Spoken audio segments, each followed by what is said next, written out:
구독, 좋아요.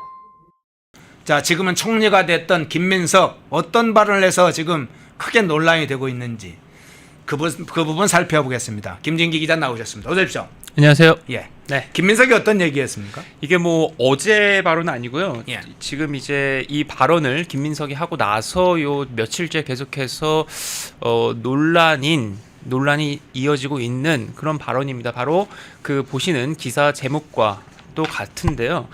김민석이 지난 16일에요. 경북 경주에서 열린 대한상공회의소 학예 포럼 코리안 드림 총리의 생각이라는 제목의 그 기조 연설에서 한 발언입니다. 제가 그냥 그대로 일단은 김민석이 한 발언을 풀 센텐스로 읽어드릴게요. 우리나라에서 가장 부족한 것이 제국적 사고라고 생각한다. 우리는 제국을 해본 적이 없다. 늘 식민주의만 했다. 저도 과거에 학생운동을 했던 사람이고 제국적인 국제질서에 대해서 비판했던 사람이지만 때로는 대한민국을 미국의 51번째 주라고 하는 비판이 아니라 미국이 한국의 14번째 자치단체라고 보는 공격적인 관점을 가질 때가 됐다라고 발언을 한 겁니다. 이게 지금 이해가 되세요? 한국의 14번째요? 뭐 숫자도 좀 이상하고 여러 가지로 이상하네. 그러니까 한국에서 이 반미주의자들 좌파 쪽에서 왜 우리가 항상 미국의 종속 국가냐, 네. 뭐 종속 이론부터 해서 뭐 더 얘기할 것도 없이 우리가 미국의 51번째 주냐, 우리가 제국주의가 되자는 거예요?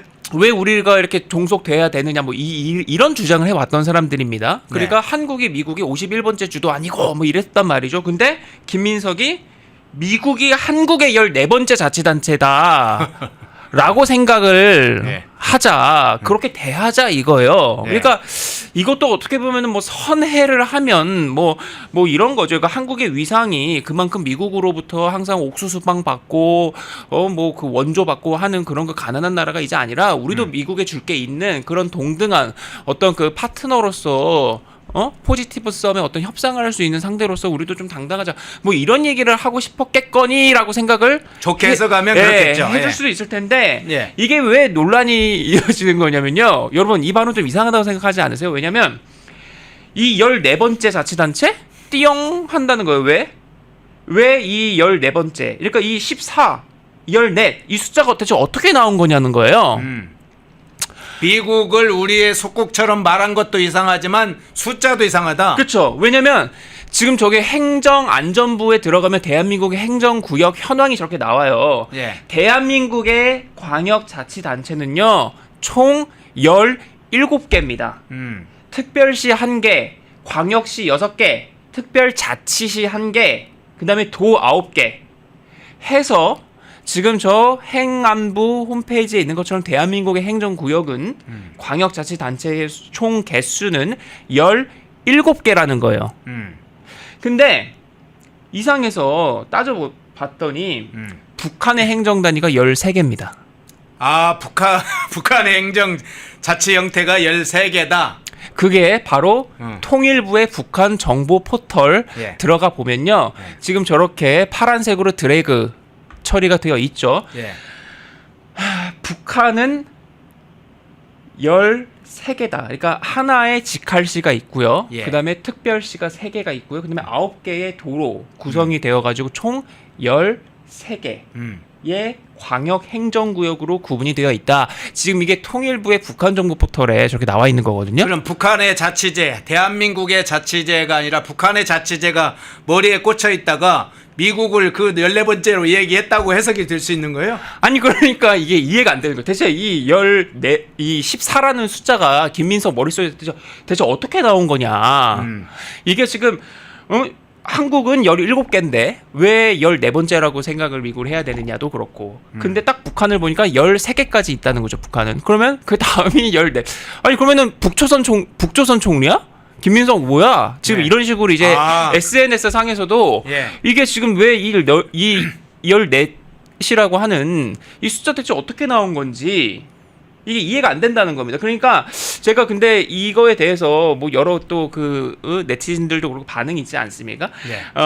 약간 좀 연배가 좀 지긋하신, 그러니까 김민석보다는 좀 더 좀 올라가는 분이 이런 반응을 보이시더라고요. 아니 도대체 14번째 지자체라니. 그러면 지금 우리 한국 지자체가 13개라는 거냐? 그게 아니지 않느냐? 나는 그러니까 김민석을 북한의 총리냐 하면서 북한의 행정구역을 들먹이고 싶진 않지만 오히려 거꾸로 김민석 이자가 어느 시대에 사는 사람인지를 따져보고 싶다는 거예요. 왜냐면 자기가 어렸을 때 초등학교 때 70년대 때는 한국의 도시가 2개, 그러니까 서울, 부산만 직할시고 나머지 9개 도 해서 구시, 구도 이렇게 두시, 구도 이렇게 배웠던 걸로 기억하는데 그러다가 이제 70년대 후반에 이 서울, 부산에서 인천하고 대구가 추가돼서 11개에서 13개가 됐다는 거예요. 예. 근데 이제 86년이 되면 광주가 추가가 됩니다.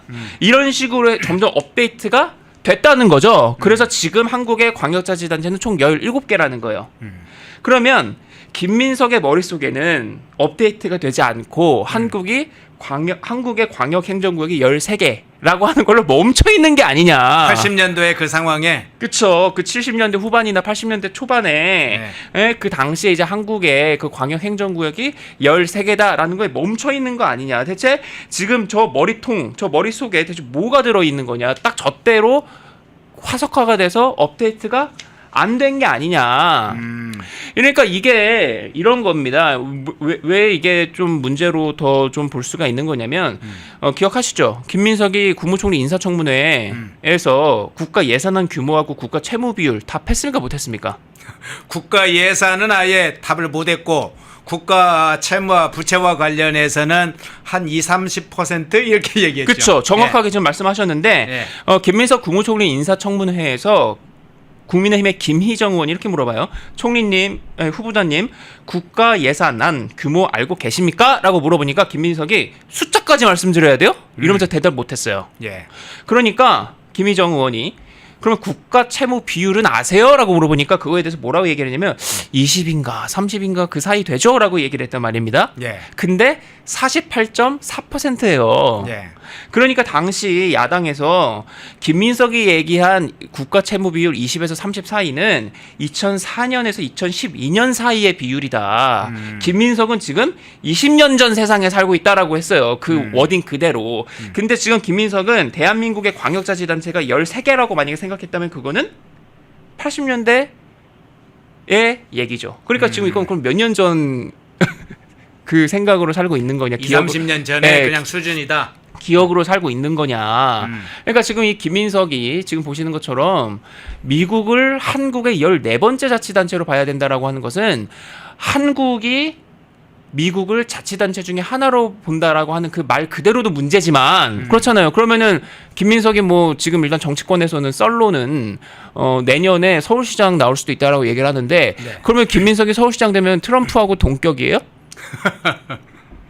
트럼프가 한 자치단체의 그거니까 수장이니까 네, 단체장이 되겠네요. 트럼프 대통령이. 자치단체장끼리 그러면 뭐 만나는 건가? 그러니까 이게 일단 표현 자체가 대단히 적절치 않은 거죠. 미국을 한국의 그 자치단체 중에 하나로 본다라고 하는 이 말도 대단히 부적절하고 그리고 저 14번째라고 하는 저 숫자도 상당히 오해를 살 만한 도저히 이해가 되지 않는 어떻게 저 숫자가 나온 것인지 지금 한국의 광역자치단체가 17개인데 근데 북한은 13개가 있는데 딱 저 14라고 하는 거 너무 이해가 안 된다는 거 그래서 김민석의 머릿속엔 대체 지금 뭐가 들어있는 거냐 국가 채무 비율도 20년 전으로 생각한 사람인데 한국을 만약에 지금 13개 광역자치단체라고 생각을 한다면 그거는 80년대.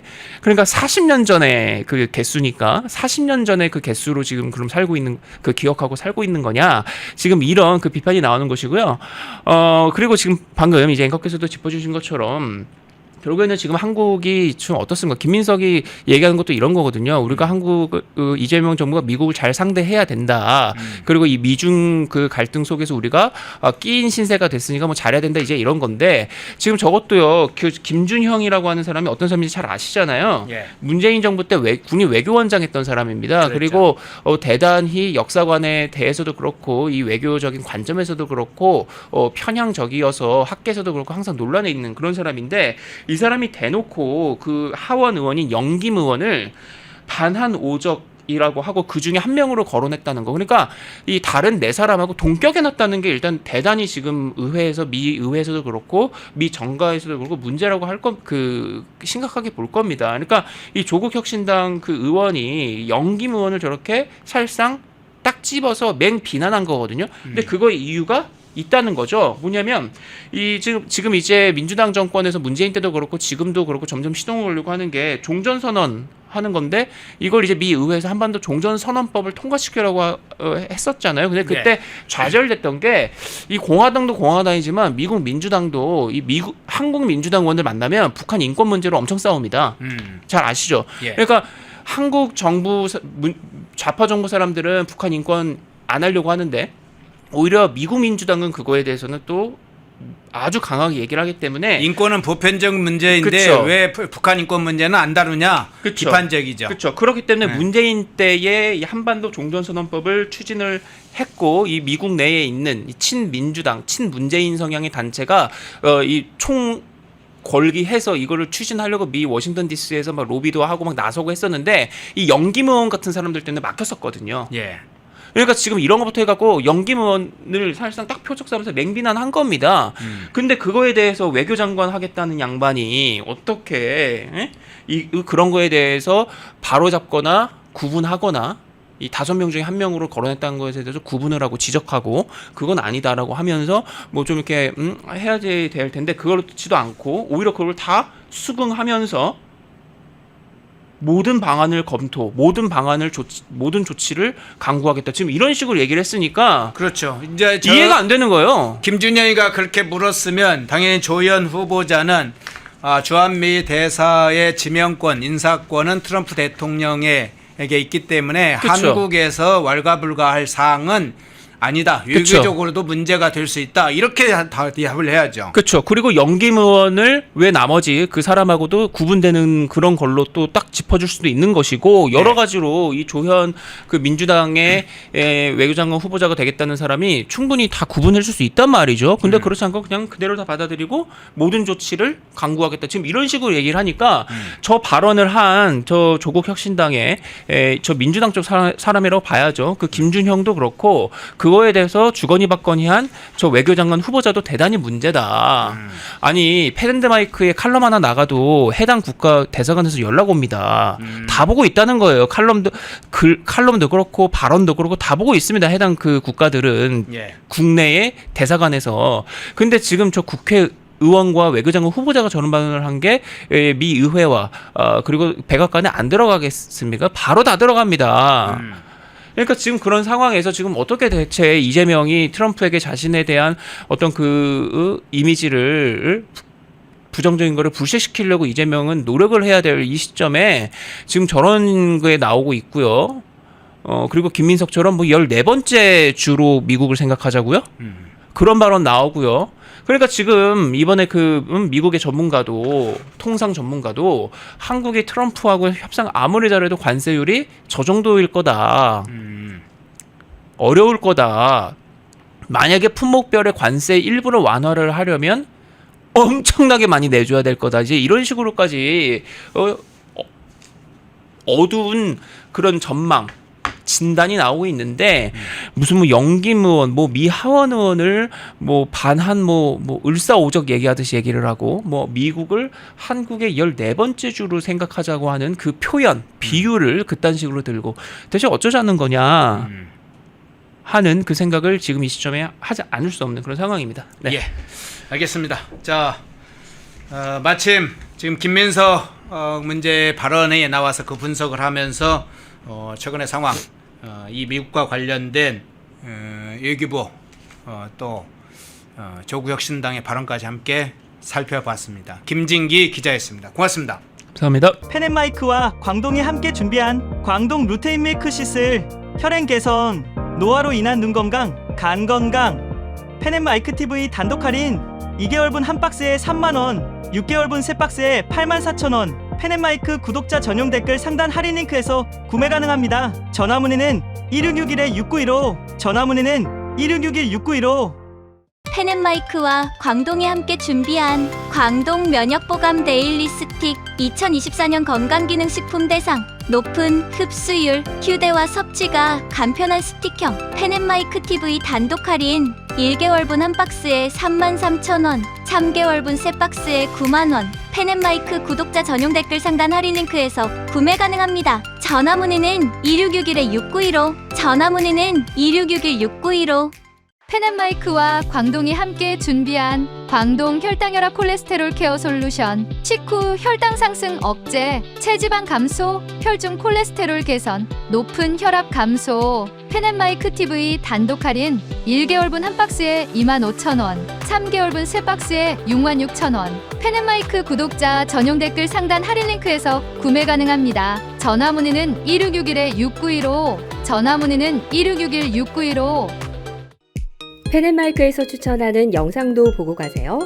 다른 영상도 즐기시려면 구독 버튼을 꼭 눌러주세요.